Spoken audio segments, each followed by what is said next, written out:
जम्मू नगर निगम की आयुक्त अवनी लवासा ने हेल्थ विंग के अधिकारियों को निर्देश दिए हैं कि शहर में डेंगू के बढ़ते खतरे को देखते हुए फॉगिंग को तेज किया जाए। उन्होंने फॉगिंग के लिए पर्याप्त मशीनें और कर्मचारियों को तैनात करने के निर्देश दिए हैं। इसके साथ ही उन्होंने एंटी मलेरिया विंग की मदद लेने के निर्देश दिए। वहीं आयुक्त ने लोगों से अपील की कि वो अपने घरों में और आसपास पानी को एकत्रित न होने दें। जम्मू कश्मीर स्पेशल ट्रिब्यूनल ने पूर्व उप मुख्यमंत्री डॉक्टर निर्मल सिंह को राहत प्रदान करते हुए उनका बंगला गिराने के जम्मू विकास प्राधिकरण जेडीए के नोटिस पर कार्रवाई पर फिलहाल रोक लगा दी है। ट्रिब्यूनल ने जेडीए को 7 दिसंबर तक यथास्थिति कायम रखने के निर्देश देते हुए अपना पक्ष रखने को कहा है। कश्मीर समेत देश के विभिन्न राज्यों में आतंकवादी हमलों और बम धमाकों की आतंकी साजिश रचने में लिप्त 2 और आतंकियों को एनआईए ने गिरफ्तार किया है।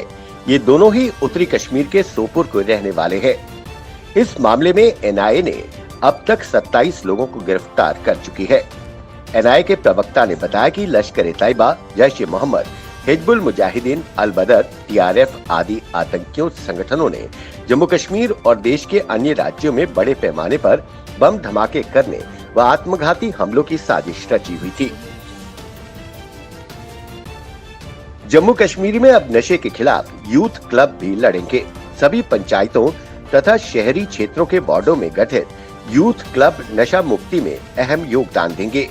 ये बात उपराज्यपाल मनोज सिन्हा ने श्रीनगर के SKICC में नशा मुक्त भारत अभियान पुरस्कार समारोह को वर्चुअल संबोधित करते हुए कही। वहीं उन्होंने कहा कि फर्जी तरीके से चल रहे नशा मुक्ति केंद्रों के खिलाफ कड़ी कार्रवाई होगी। एक सर्वेक्षण के अनुसार जम्मू कश्मीर में 6 लाख लोग नशे के दलदल में फंसे हुए हैं, जो यूटी जम्मू कश्मीर के आबादी का लगभग 4.6% है। इसमें 17 से लेकर 33 आयु वर्ग के लोग शामिल हैं। रेल मंत्रालय ने यात्रियों पर किराए के बोझ को कम करते हुए स्पेशल ट्रेन की व्यवस्था को बंद कर दिया है।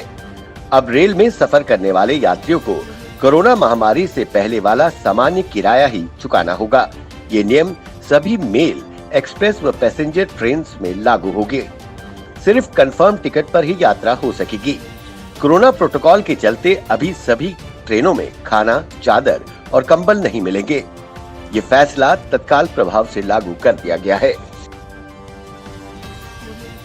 कोरोना काल में नागरिक सचिवालय में कई कर्मचारियों के समय पर ड्यूटी पर न आने और बेवजह गैर हाजिरी रहने के मामलों पर प्रदेश सरकार ने कड़ा संज्ञान लिया है।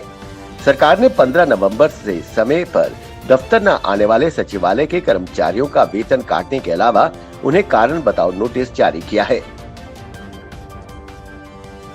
श्रीनगर के बाद जम्मू में भी कोरोना संक्रमण का प्रसार बढ़ने लगा है। जम्मू में कई महीनों के बाद 18 कोरोना संक्रमित मामले मिले हैं। इसमें गांधीनगर क्षेत्र से ही 11 मामले सामने आए हैं। इसके अलावा सुंजवा में सुरक्षा बलों के 7 जवान भी संक्रमित पाए गए हैं। प्रदेश में 158 संक्रमित मिले, जिसमें कश्मीर संभाग में 132 मामले मिले। श्रीनगर और बारामूला लगातार कोरोना प्रभावित है। यूटी जम्मू कश्मीर में कक्षा 1 से 8वीं तक के 7.5 लाख से अधिक स्कूली बच्चों को यूनिफॉर्म खरीदने के साथ अब सिलाई के लिए भी पैसा मिलेगा। इसके लिए 600 रुपए मिलेंगे। समग्र शिक्षा 1ली कक्षा से 8वीं कक्षा तक सभी वर्ग की लड़कियों, SC, ST और BPL परिवार के सिर्फ लड़कों को स्कूली यूनिफॉर्म देता है, लेकिन इस बार यूनिफॉर्म के साथ सिलाई का पैसा भी दिया जा रहा है। समग्र शिक्षा के पास सभी जिलों के छात्रों का डेटा पहुंच चुका है। राजौरी और पुंछ जिले के जंगलों में छिपे आतंकी की तलाश में सुरक्षा एजेंसियों की तलाश जारी है। सुरक्षा और खुफिया ग्रिड कई आतंकवादी संगठनों के संभावित मार्गों का पता लगाने के लिए जांच कर रहे हैं। इन जिलों के जंगलों में पिछले 4 महीने से आतंकी गतिविधियों में बढ़ोतरी हुई है।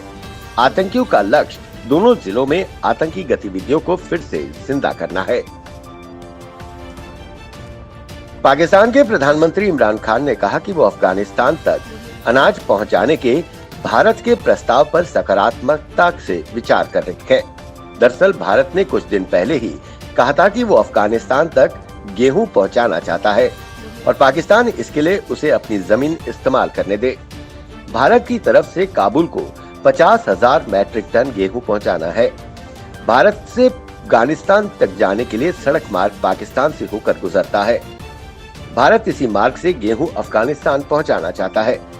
भारत इंसानियत के नाते अफगानिस्तान में भूखमरी से प्रभावित जनता के लिए अनाज पहुंचाना चाहता है। अफगानिस्तान की तालिबान सरकार ने भारत के इस फैसले का स्वागत किया है।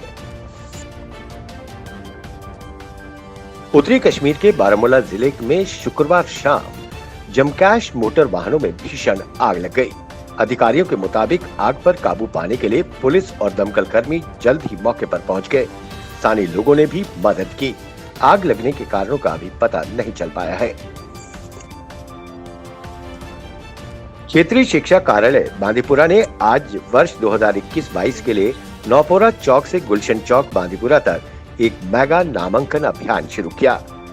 बांदीपुरा के zonal education officer Mohammad Syed Shah ने बात करते हुए बताया कि कोविड-19 महामारी के कारण नामांकन अभियान को रोक दिया गया था, लेकिन अब इसे शुरू कर दिया गया है।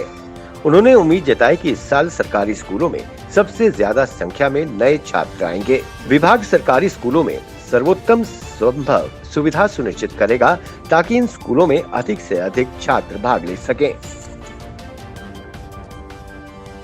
रामबन जिले के डिगडोल इलाके में हुई एक सड़क दुर्घटना में कम से कम 2 लोगों के मारे जाने की आशंका है। प्रारंभिक रिपोर्ट के अनुसार डिगडोल में एक टाटा सुमो सड़क किनारे खाई में जा गिरी, जिसमें कई यात्रियों को गंभीर चोटें आई हैं, जबकि 2 के मारे जाने की आशंका है। अधिकारियों ने क्षेत्र में बड़ा बचाव अभियान शुरू कर दिया है।